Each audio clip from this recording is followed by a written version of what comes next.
Hello, listeners, and welcome to today's Cult News. I'm your speaker, Casey, a host of the Cult Vault podcast, and for this segment, I'm going to be looking into the case of Steven Tyler, frontman of the legendary rock band Aerosmith, who has recently been in the news again this month for allegations of sexual assault and the grooming of a 16-year-old girl.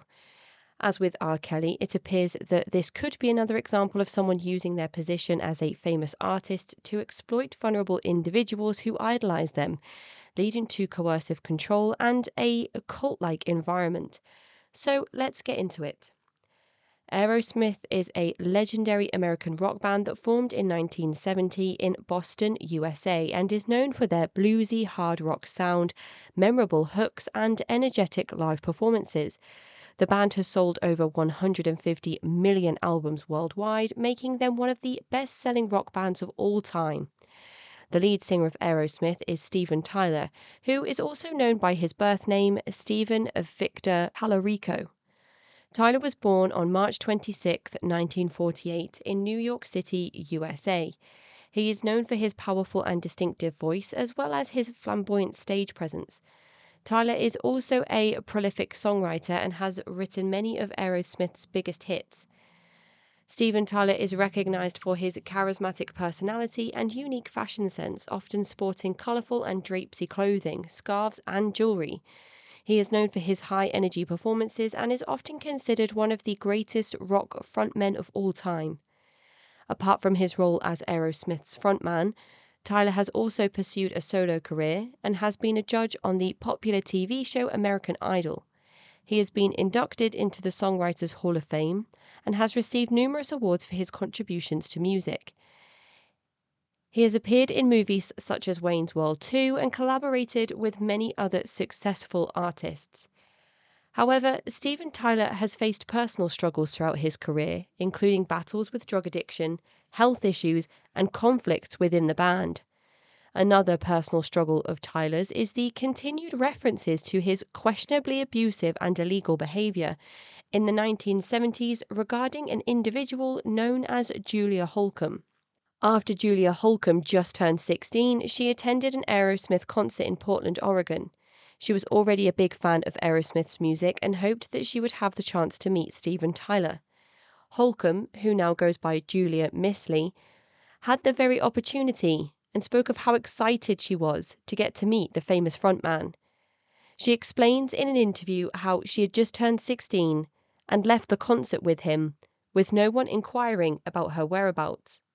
She speaks of how she lived in a basement apartment with Steven Tyler when he was aged 25 at the time. Perhaps there is an argument to be made here that Tyler didn't know Missley's age, even if he should have inquired.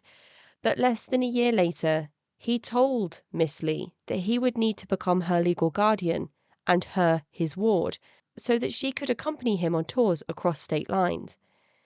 Missley describes in an interview that she did not think her mother would sign over guardianship, but Tyler soon came back with the papers signed, and Missley describes feeling quite abandoned. A recent lawsuit filed by Missley details how Tyler promised to take care of Missley's educational and healthcare needs, but continued to sexually assault Missley and ply her with alcohol and drugs. It appears that gaining this signed documentation would mean that Steven Tyler knew exactly what age Missley was. And interestingly, in an autobiography by Steven Tyler, he appears to write about this exact thing, although Missley is not named, and the name Diana is given instead. This segment taken from the Daily Mail Online says Tyler wrote in the book he almost took a teen bride and that her parents fell in love with me, signed a paper over for me to have custody, so I wouldn't get arrested if I took her out of state.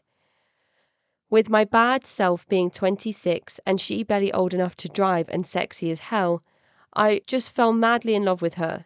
She was a cute, skinny little tomboy dressed up as Little Bo Peep. She was my heart's desire, my partner in crimes of passion. What happened soon after this was devastating and would impact Missley's life forever. She became pregnant with Tyler's son at the age of 17, and after an apartment fire, Tyler began pressuring Missley into an abortion, saying the baby was most likely harmed from smoke inhalation. and after coercing her into this extremely difficult situation that she didn't want to be in, he snorted cocaine at her bedside during the procedure, according to documentation and articles online. Misli has become an anti-abortion activist or pro-life activist since, and has been cited on Fox News defending the proposed bills from politicians such as Amy Coney Barrett. Although this happened in the 1970s and has been written about in autobiographies and other Aerosmith-related memoirs and books, as well as Misli's own writing and memoirs, it was impossible to take legal action due to the statute of limitations. However, California Governor Gavin Newsom signed a law on September 19, 2022 that suspends the statute of limitations for some sexual assault claims for adult survivors. This law is known as California Assembly Bill 2777, the Sexual Abuse and Cover-Up Accountability Act.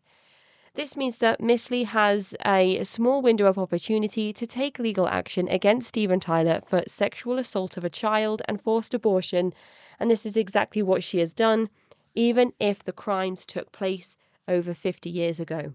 Steven Tyler's quite despicable and incredible response to this legal action was to defend himself, saying that he did nothing illegal because he was classed as her legal guardian and he had her supposed consent. Tyler and his defense team are attempting to have the lawsuit and charges thrown out. NME reported, quote, following Tyler's response to the accusations, attorney Jeff Anderson issued a statement that accused the musician of gaslighting Misli. Quote, he's heaping more pain on Misli and gaslighting her by falsely claiming that she consented and that the pain he inflicted was justified and in good faith. Never have we encountered a legal defense as obnoxious and potentially dangerous as the one that Tyler and his lawyers launched this week. Their claim that legal guardianship is consent and permission for sexual abuse. End quote. So as the request for charges to be dropped came in early April, I imagine that we will have more information on this coming soon. But now we have an overview of the case, I'll be able to keep us updated with any additional news. That is the end of today's Cult News. Join me tomorrow for more. If you enjoy this, please hit the like and subscribe button and consider sharing it with friends. I'm your speaker Casey, host of the Cult Vault podcast.